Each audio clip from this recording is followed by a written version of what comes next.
Gerard Scarpaci here, co-founder of the Hairbrained community. Pleased to bring you today our 13th edition of Professionals Who Practice in collaboration with our great friends at Pivot Point. You know, the idea here is to show you that, even when you're a successful hairdresser, you have to keep practicing to stay on top of your game. Pivot Point makes these fantastic mannequins that everyone really knows and believes are the best for practicing, and that's what I'm going to do today.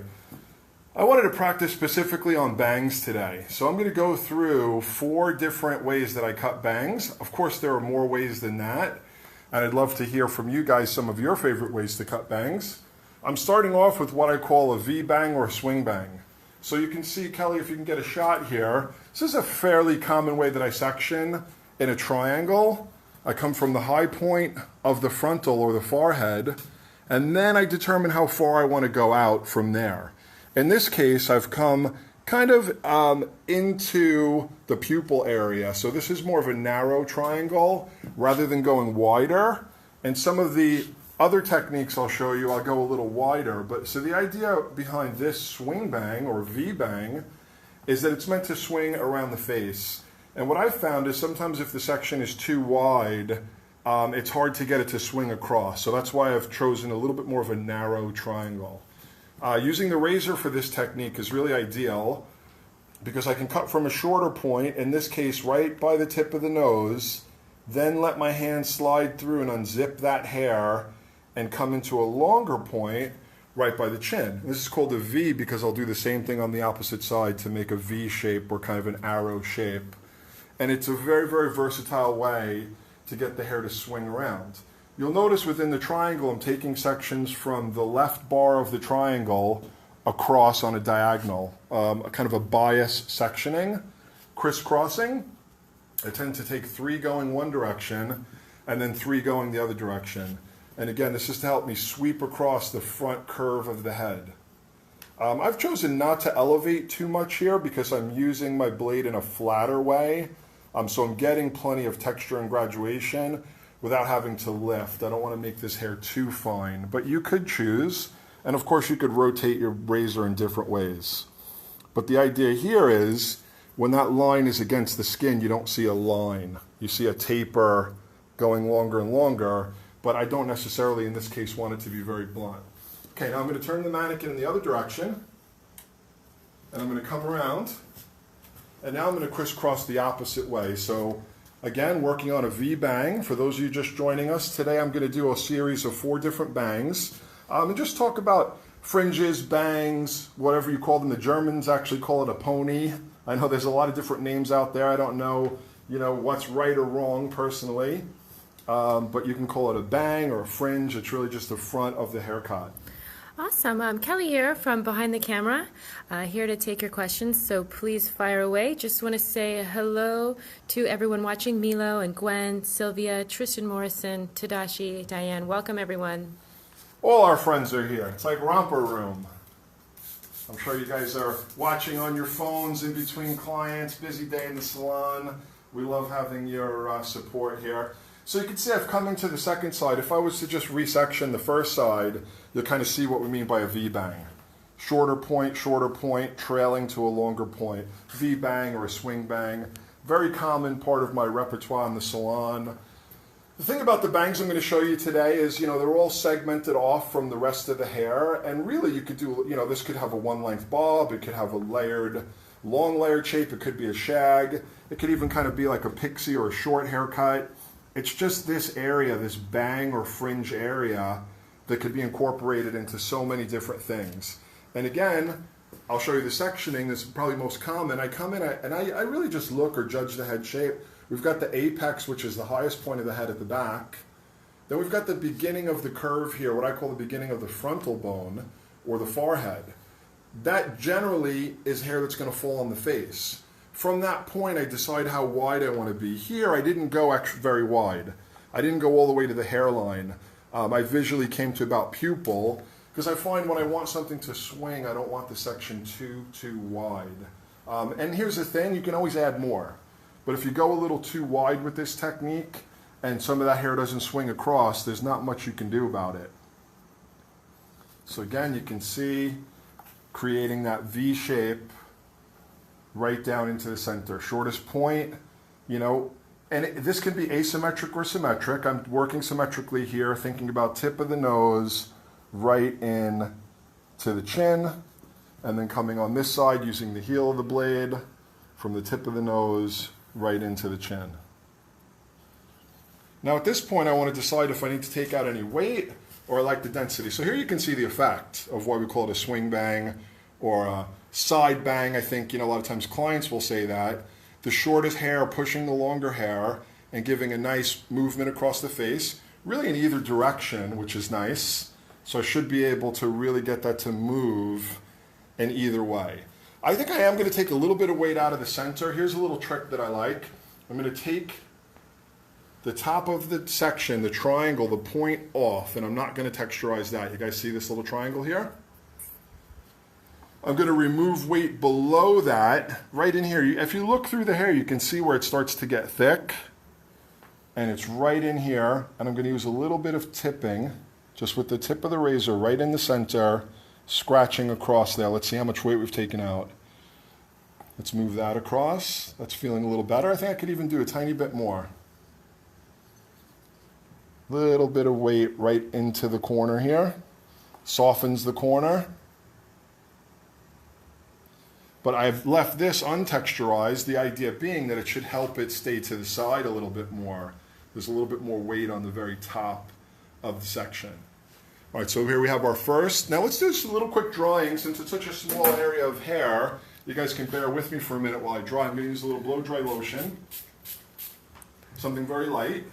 And typically the way that I like to dry something like this is I tend to work more with a flat brush for these. This is a vest brush, a YS Park paddle brush that we have, a YS Park kind of 9-row brush. Any one of these, even a paddle brush, they're all fine.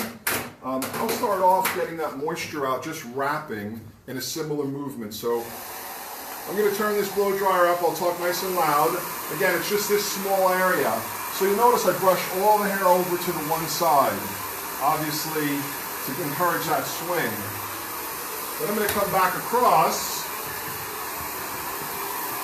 and I want to get a little root control and direction by just kind of pulling it across. Pulling it, I come in, I turn the brush, I lock it, and I pull across, letting it cool a little bit off into that direction. Lock and pull.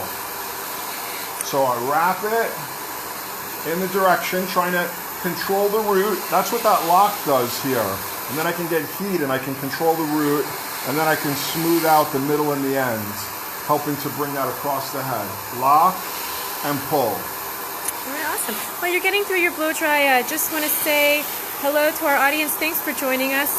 Tristan Morrison is loving that razor as well, the HB Pro razor.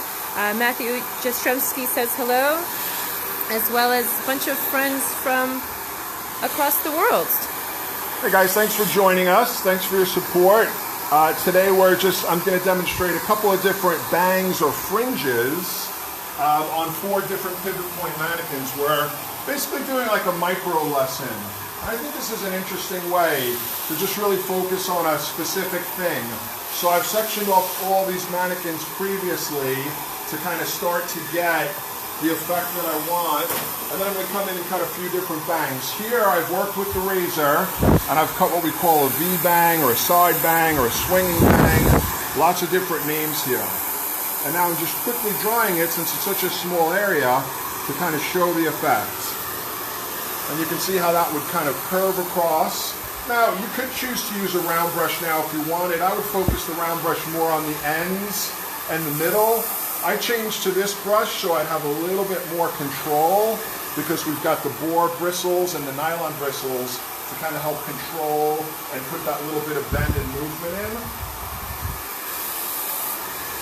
And then the last thing I would do here is probably a little touch of hairspray. You know, it's kind of that modern way of using a hairspray.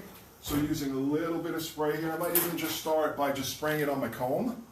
Let's unlock that. Spray that on my comb, and just kind of using the comb to brush that across. And you can see the effect there. I think that's worked out really nicely. Now again, if I had focused on drawing it in a different direction, I could get it to go in a few different directions.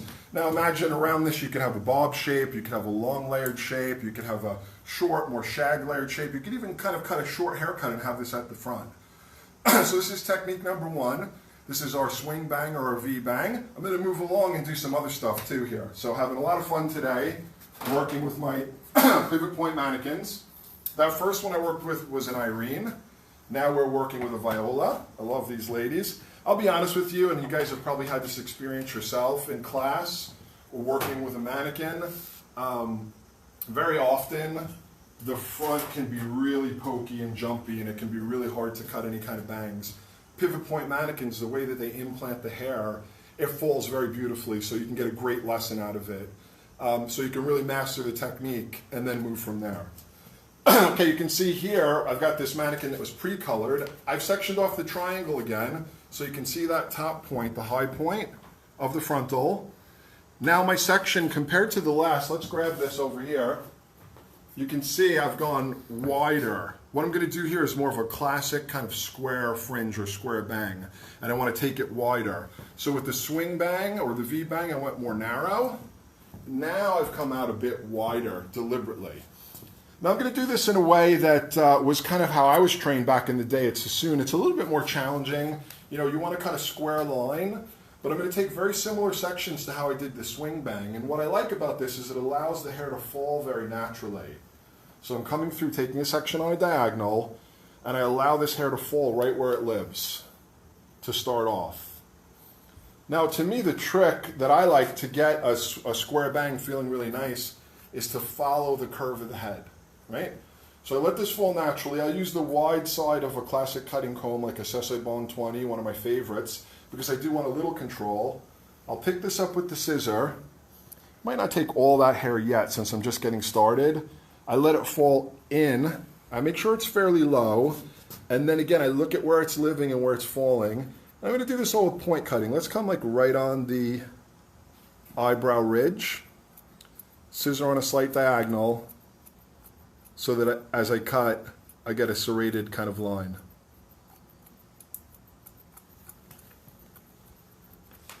Letting that fall. Working across, lift with the scissor, step around. I'm going to keep stepping around here, working with the curve of the forehead.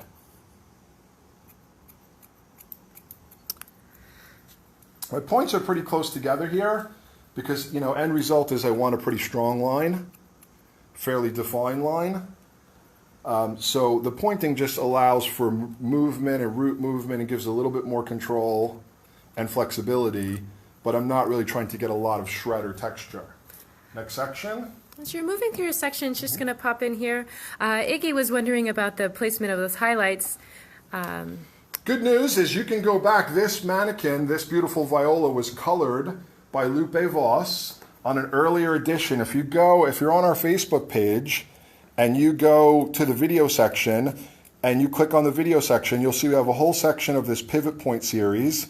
And there was I think it was maybe number 3 or number 4, where Lupe Voss teaches all this placement. Unfortunately, I'm not a colorist, so you don't want me to explain it. We could also tag Lupe, and maybe she can jump on here at some later time.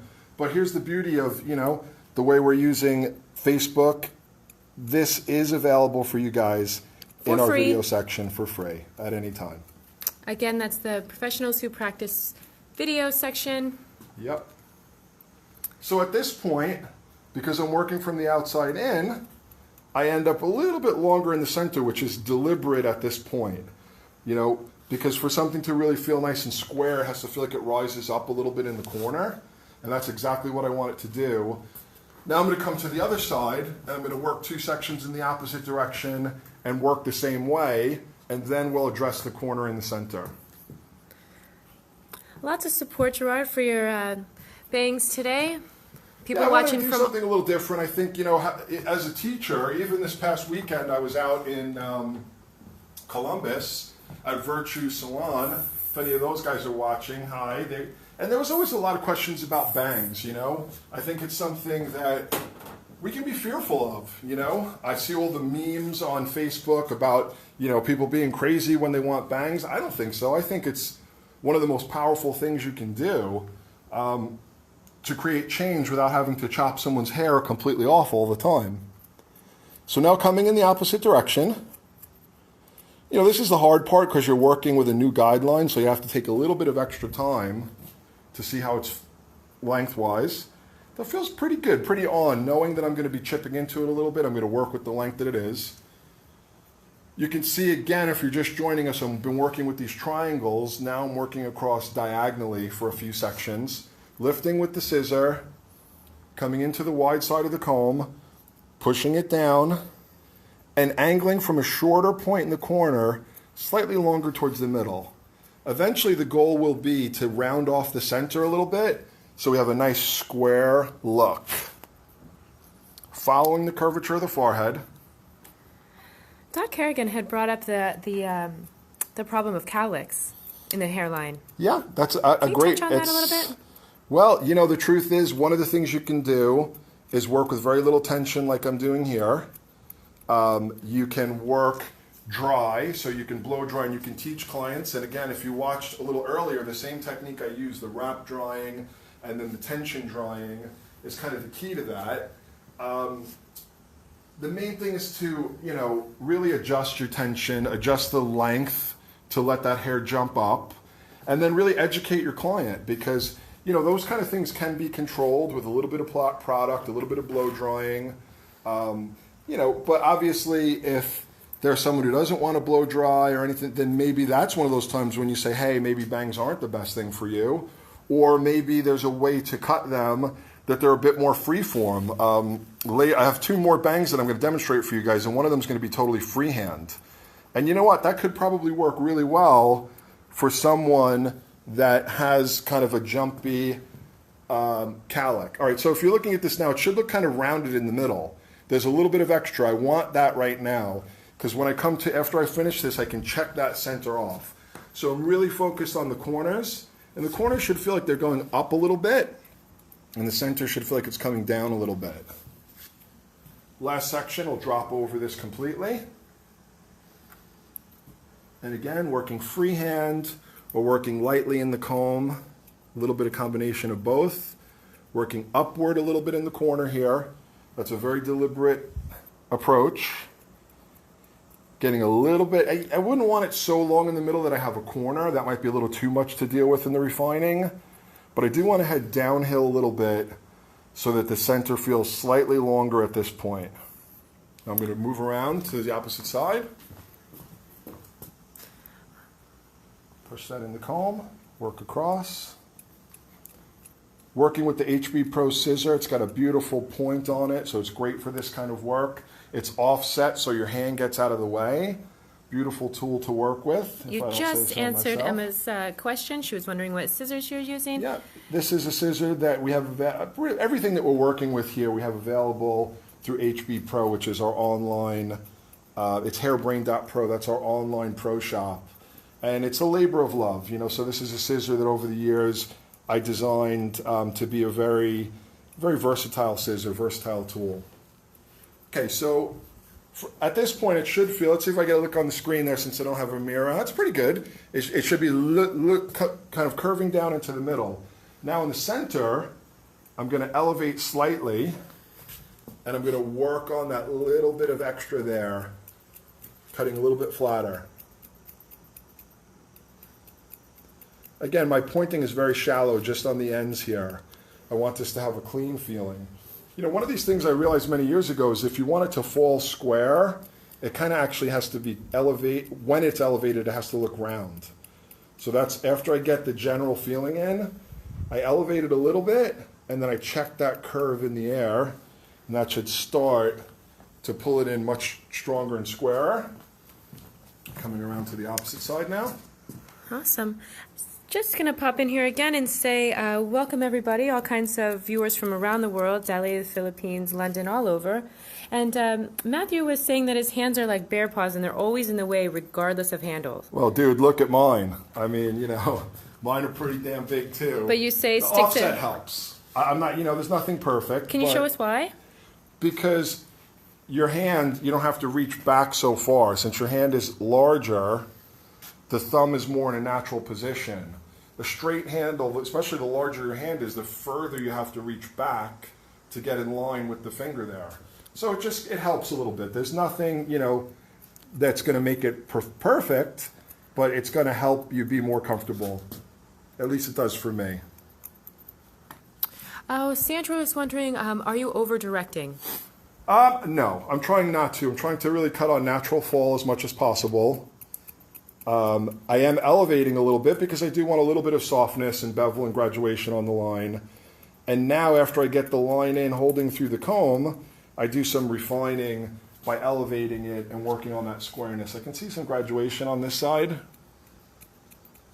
Little too much graduation here. I can even come back to a little more classic cutting, get the scissor underneath to get some of that graduation off. That was elevating too high? I mean, anytime you elevate, it's going to create graduation. So that would definitely be a result of what I did. But I just wanted to it seemed a little bit more on the one side than the other. So just tightening it out. Kim was wondering if, I believe she's referring to the scissors. Do the scissors work for left-handed people as well? I believe that they do. We don't have a left-handed version, but we have had left-handed people buy this scissor and they flip it around and they feel comfortable with it. So it just really depends on how you work. Yeah, I believe the screw enables it to be flipped. So now I'm going in a little bit deeper. Again, a typical thing I would do, elevate, and going in deeper, more T or parallel with the hair to just soften it up as a final. Again, beautiful color from Lupe Voss on an earlier class that we did for Pivot Point, which you can go back and watch at any time. Little detailing work here across the center. And getting that scissor underneath to trim any little stray hairs. Let's see how we're doing. That's looking pretty good. I think I'm going to say that Viola here has an official square bang. An official square bang. A little hairspray on there. Move it back and forth. Maybe just a tiny bit of bevel from the iron.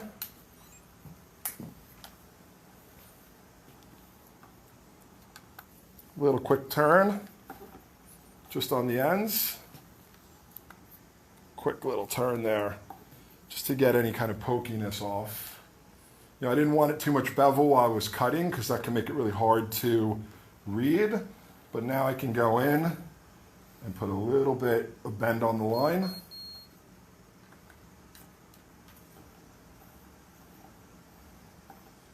And you can see how that just kind of turns it in a little bit more. One final check. Just going to get right in front of her here. A little bit more on this side. Yep, Kim, you're going to go to the HB Pro Shop.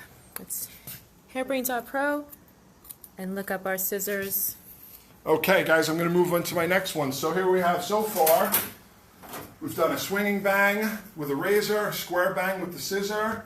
Let's move on. I'm going to move back to the razor and show something that I think is super popular right now, which some people have called it kind of a curtain bang. It's really the opposite of the V bang. It's kind of an A bang. It's going to be shorter in the center and work out longer towards the cheekbones. Again, I've taken my triangle section, which is my old trusty kind of fringe or bang section, come from the high point of the frontal bone. In this case, I've gone out a little wider. So if we remember the sections from before, my swing bang was probably to about here. My square bang was about to the same place because I want a little bit more hair in the bang next to the hairline. Okay, so let's get in and have some fun here.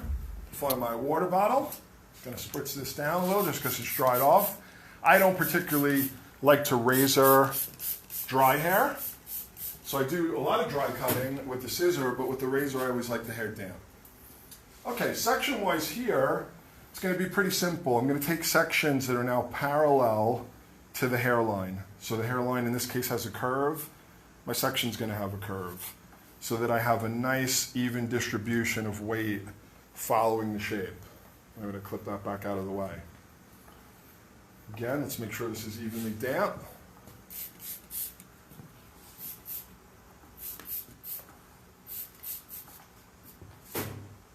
Now, look for, even great mannequins, the way they implant the hair at pivot point, they have kind of natural movement. So to a certain degree, that's kind of like a cowlick that it has. It's not a stubborn cowlick that sticks straight out, but you can see there's a natural split there where, the hair is maybe like 60% here and 40% here.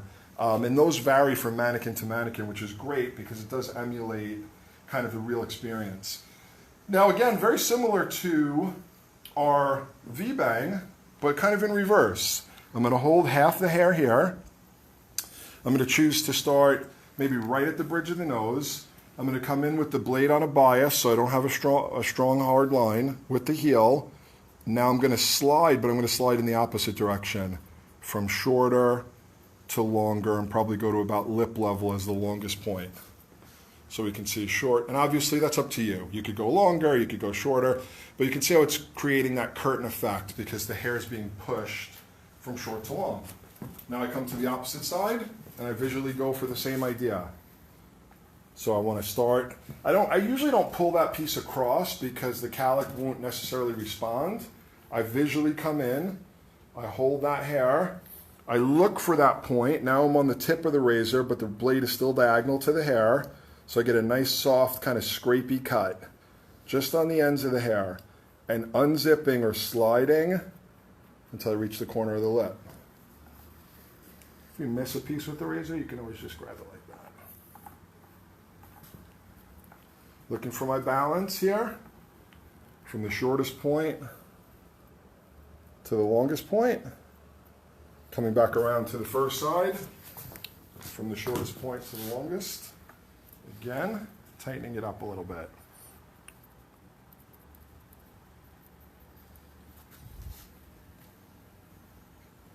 And you can even, I'm an advocate of sometimes doing a little checking with the scissor, especially on the first section with a razor. So if I really feel like I need to tighten up balance or anything, I will do a little point cutting, but it should be very micro. I'm coming around here. So I do incorporate the two tools together very, very often. And again, then visually, because this is really trying to kind of get a certain feeling into the hair, look to see that it's pushing, moving away from the face. And now let's move on. Next section, redamp the hair. Now, one of the things that I love about this look is it's got kind of a grown in or grown out feeling. As opposed to the square bang, which was super crisp. And one of the things that I like to do, actually two of the things that I like to do with this technique to get that feeling, number one, I pre-lighten. So again, I'm going to find that natural split in the hair. I'm going to lift this hair just a tiny bit. And I'm going to pre-lighten. So what that means is I'm going to come in here with the scissor like a pencil and just straight in and take out some of the weight inside. Now you can see it. You can see the removal of here, here, here, and here. Now I'll come around to the second side and do the same thing. I find that doing it before you cut the length off makes it just that much more free form and kind of organic and loose. Okay, now when I cut the length off, I'm going to actually cut it a tiny bit longer than the first guideline. So again, it gives a little bit more of a grown-in kind of looser effect. So I come through and I can see the guide. I'm just coming about a blade's thickness past the guide. You can see in the camera there, Kelly's in there nice and tight. It's actually just a tiny bit longer than the first one, just a tiny bit. And I find it gives just this nice looseness and freedom and movement to the hair. You can match it right up to the guide. You can cut it a little bit longer. Really, it's up to you. If you're just joining us, we're doing a fun little session. I'm having fun. I hope you guys are. Just playing around with a few different types of bangs or fringes. So this is my third one. I did a square bang, classically, kind of with the scissor. I did a swing bang with the razor. Now I'm doing kind of more of a curtain or an A bang. I'm coming into the center where the shorter pieces are, and I'm just kind of defining that a little bit with the blade almost flat. I noticed, Gerard, that you've picked up many different combs, a comb per fringe. Is that on purpose, or do you just like using all your tools? Typically, this one that I'm using now, which is the Comb Bank Tough 20, it's a rigid carbon comb. It's got a wide side and a very fine side. I love it for razoring because with razoring, I move the hair a lot with the wide side of the comb. But then when I'm cutting, I still need a lot of tension, and I like it to be rigid. Because I don't want any flex. For me, I find it a lot safer when working with the HB Pro Straight Razor. I find that stiffness more. When I was doing scissor cutting, this is my old standby. You know, I love a classic Sessebon 20. That's the kind of real classic scissor cutting. But more than anything, tools it's about feeling, isn't it? So over the years, you try different ones and you try to develop a feeling. Frank Mussolino is here to support your fringe expedition. My fringe-a-thon. Your fringe-a-thon, as well as Jeremy Hickson and a bunch of other people. Thank you guys all so much for hanging out with us today. Well, great having you guys here. Again, just now I go in and I detail that center just a little bit shorter. One last section to drop over here. Just make sure that it's damp. I don't really like to razor dry hair. I don't have a problem if you do. But I just find for me it pulls too much and I don't feel super comfortable with it. So elevating a little bit and pre-lightening. This is where I go in with the blade kind of parallel with the hair and I just kind of stroke out from right above the eyebrow out to the line, kind of pre-lightening. And it should be done really systematically so you can see there's the same amount of hair left over every time. Now I'm finding that split. And again, I want to go just a tiny bit longer than my last guy. You know, if you go an inch longer each time, it's probably not going to work. Or it could work as something completely different. But here I'm just going like maybe the width of the blade each time and getting in there.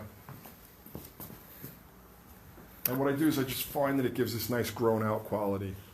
Lisa was wondering if you're going to show this, your final styles and all that stuff. Yeah, Lisa, on the bangs, I am, you know, what we're doing here, if you're just joining us, is I'm just cutting bangs. So I have cut 2 bangs previous to this, and they were both dried and styled. The idea is you can put these bangs on any haircut.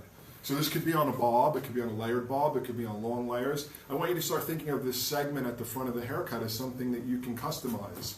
So I've been showing here, again, if you're just joining us, you know, I did a swing bang on this shape, and that was cut with a razor so that it would swing to the side. And again, that could go on any shape. We did a little bit more of a square bang or a square fringe here. So the lesson here really is about bangs, cutting bangs and getting different effects. This one, yes, I am going to dry. I'm going to hand dry this one a little bit. But first, we're going to do a little bit more razor detailing. So coming in now and finding those separate locks, coming from the side, and again, trying to help that curve. So we cut from the center out. Now I'm cutting from the outside in and trying to help get that to kind of J away from the face, just gently. Just a gentle detail, just pinching, and just a gentle detail so that when that dries and moves over, you get that curved line, which I think is really popular right now. You know, when I'm in the salon, I'm doing a lot of this and seeing a lot of this. It's a very, very popular feeling. Jenna's supporting your terminology. She thinks it'll help the greater community. Good. That's all we can hope for. And Jade is also supporting your videos and your tutorials. She says she always feels like she learns something. Thanks, everyone, for tuning in.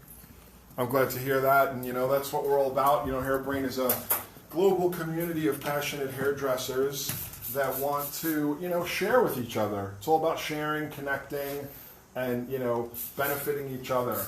And over the years, we've been supported by many, many great brands and sponsors. Today, we're being supported by Pivot Point, which is why I'm working with these fantastic mannequins that I've used for years in all my classes and for education. I think, you know, the quality of these mannequins and what you can do with them is just stupendous. Working here with, I believe this is the Irene, working with the Irene. Beautiful, this one. I've kept all the original hair, so even if I was to take this down, because the Irene comes with what they call like an increased layer, so it's one that's great for styling and practicing. So you can see the idea here, very Bridget Bardot. Obviously we could style the rest of this hair any way that we want, or we could cut it. You could cut a bob, you could cut, any shape that you want. You've seen me do some drawing with the brush. Let me do a little natural drawing. You'll see I've put my YS Park sock diffuser on. What's great about these is they fit on any blow dryer, and you can really control the air. But now I'm going to do some more finger drawing or hand drawing, just bending that hair into the line. All right, as you're getting your blow dry on, Sandra was wondering, if short hair pushes long hair, how does razoring from the outside in detail it to help encourage it to push it back? So when I first cut, I cut shorter to longer this way to get the basic shape in, yeah? So it was pushing away from the center. Then those little tiny details, they made this end a little more tapered so it'd be more flexible. So I've got short hair pushing long hair in both directions like that, like a little hook. So it's a subtle little detail. The overall idea is that if it's shorter in the middle, longer towards the ear, it'll push away from the center. By collapsing some of the weight out from behind, I'm just getting a lighter, more fluid movement. Did you know that Richard McDade's grandfather was a pivot point instructor back in the 70s? Awesome. Awesome, Richard. You know, Pivot Point has an incredible legacy of education, you know, starting with Leo Passage, the founder, and I believe it goes back as far as the 50s, really, and a wealth of schools, millions of hairdressers that have been trained, and, you know, it's really, we're honored at Hairbrained, you know, to have this relationship with them. We're looking at what we do here with this Facebook Live education and our culture and our community. And they said, how can we help? How can we support? And we said, you know, hey, we use a lot of your mannequins in our classes, so they're supplying these mannequins for these Facebook Lives and supporting us and helping us grow our community. And, you know, that's a great thing. That's not something that they have to do. They're already a very successful brand, but it just says that they really want to support craft hairdressing. Nanette just joined us. Welcome, Hey, Nanette. Been a long time. So you can see here I'm just pinching and bending. I've got the sock dryer headed downward, and I'm just shaping it in. I guess really the role model for this look is kind of like Brigitte Bardot. That's what I always think of, or that kind of 60s kind of, I want to say vixen, but beauty.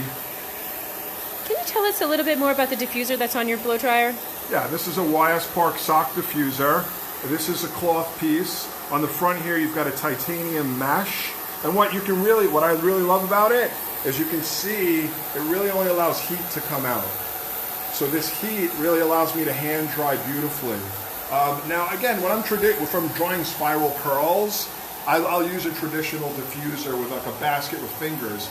But when I'm hand drying and trying to do this really kind of modern drying, I find that those can be cumbersome. And we're doing this a lot when I'm drawing for wave and hand drying. It's available at HB Pro. It comes in 2 sizes. There's a smaller one and a larger one. And I noticed that you put the diffuser on over the nozzle even. So this is a particular pet peeve of mine. I hate to take the nozzle off. Oh, yeah. I hate to take the nozzle off a blow dryer because whenever I do, I usually lose it, right? So with diffusers, we take the nozzle off, put it on. So I just started to just put this over just to see what would happen. And one of the benefits for me is the air is still concentrated. Because when I'm doing hand drawing, I'm not just blowing air all over the place. Personally, I still like it very directed. So I can go this way, and I know the air is just coming right here, it's coming right here, it's coming right here. So it really makes a difference for me. So it's still a little bit damper on this side. We got a little bit of spray shine in here, a little bit of oil. One more question we forgot to ask about the diffuser. Can you put them on any hair dryer? Yes. Yeah, because what this is elastic, and then this goes over the back of the dryer so it doesn't blow off. So this is elastic. So no matter how big or how small. Pretty big. I mean, if you've got like the hotel blow dryer with the things 6 inches wide, it might not fit. But we've never had anyone who uses professional tools return it and say it didn't fit. So stay tuned with us, friends. We have one more. I'm going to do one more total freehand. I'm going to go out there and just really kind of using freehand cutting technique with the scissor on dry hair, just kind of put a bang in completely free form. You can see the idea here, shortest part in the center, working out to these longer corners. I'm going to get just a look in the mirror here really quick. And again, since this Irene mannequin has this kind of long layered shape, again, I haven't cut any of the other hair today, I'm just doing bangs, but yeah, you can definitely get the idea of how that would fit in. And really the moral of the story is today that, you know, any one of these bangs could go on any shape. You could put this bang with a bob, you can make this the front of a short pixie. It's a segment of the haircut, and I think it's a super important one. I'll be honest, I get really upset when I see the memes about, you know, oh my God, don't cut bangs, see your therapist. I think bangs are one of the most powerful things that a hairdresser can do to frame someone's face and to bring out character and allow them to still have long hair. All right, so again, just drying that completely naturally. I feel like that's pretty much dry. I'll let her sit off to the side and dry for another minute, but I have the effect I want. So here we are so far. We've got the swing bang pushing to the side. We've got our classic square bang with the scissor, and we've got the curtain or the A-frame kind of bang. Now last but not least, I'm going to go in here for the finale with a little bit of freehand cutting. I'm going to pick up my dry cutting scissor, a little bit wider in the body, which makes them great. This is the Yasaka dry cutter, which we have at HB Pro. Super popular, affordably priced for this type of scissor. You can see here I've sectioned a little differently. I've taken a crescent. I don't want to go back as, excuse me, back as far for this. That's why I kind of crescent. I wanted to come out a little wider, so I'd get some pieces that are trailing around the face, but not go back as far. Now I'm going to really go for it with this one. I'm going to come in. I've air dried this a little bit, and the idea would be I'd work with the natural wave and movement. I get in there, I start to pre-separate it into kind of the pieces that I want to cut. I'm going to hold this, I'm going to pinch between my thumb and my pointer finger. I'm going to start slicing right above, right in the middle of the forehead, and I'm going to open and close right at the bridge of the nose. Going through. So this should also be a great way to work with a bang that has a lot of movement to it that you know is going to be hard to control. Coming to this next piece. I can visually see where I started and where I finished. I'm going to work the same way. You want to go through it a few times to cut it. That's one of the beauties of a dry cutting scissor. It doesn't cut so cleanly that it comes off immediately. So you get short and long pieces mixed in there. So you can see, taking small pieces. I'm just holding them slightly forward so I get a little bit of roundness into the corner, starting from the same area. And since I am over directing slightly forward, it should get a tiny bit longer into the corners, just a tiny bit. Last piece, a little bit over and in.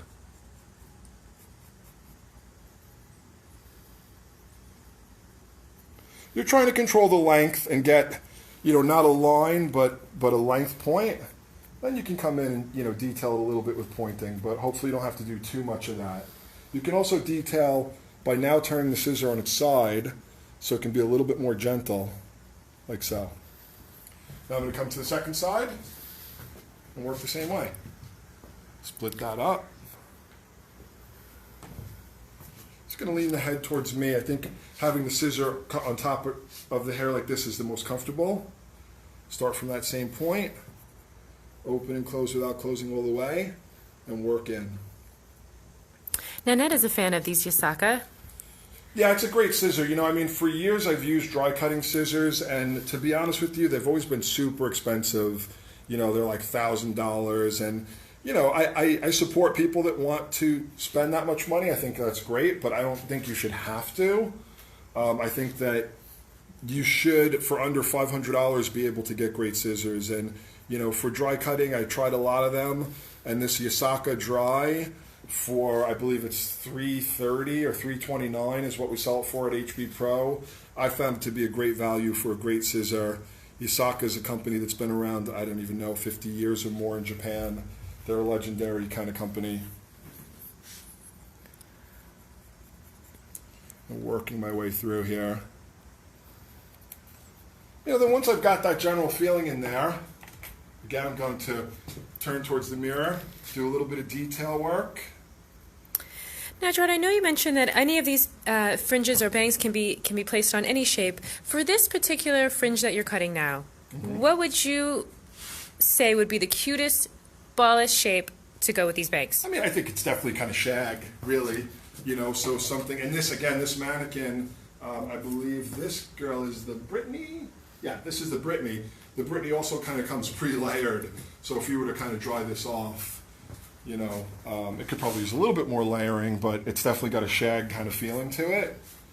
But I do want to say, I mean, I think you can combine. I think it's beautiful to combine. I think you can have a really textured, kind of free-form bang with a square bob, cleanest laser square bob you can do. I think you can have a clean fringe with a textured bob. I think it's about that person and, you know, kind of bringing something out individually and uniquely for them. And I think that's hopefully the message that we've given here today. And there are a lot more ways. I mean, these were just 4 that I thought of, you know, off the bat that I enjoy and I use and I think people can really benefit from. And I hope you got a lot out of it. So I'll do a final recap here for those of you that are kind of just, we started off with the swing bang. This was the first one we did. Triangle went back a little bit deeper but was more narrow, and we cut a V shape so that you could get a nice kind of swing in either direction. Then we came in and we cut our square bang with the scissor, point cutting a square line. Again, the triangle here, using that same idea but a little bit wider. Then we came in for that more free-form curtain bang with the razor, working from the shorter point out to longer points here, and fun little techniques to get that really grown in. And then we finished up here with our freehand textured bang, really just kind of carved it in, very freehand, very visually. And I've had a lot of fun today. I hope you guys have. I want to thank Pivot Point for supplying us with these great mannequins and the ongoing relationship and support. It's very, very important to us. So you guys get out there and practice. Get yourself some mannequins. We have some of these mannequins now on Hairbrained Pro as well. Try new ideas, practice. Don't get stuck in a rut. Even if it doesn't come out perfect, you'll learn something from it and you'll move on. That's really the message here. We'll see you guys real soon. Peace out.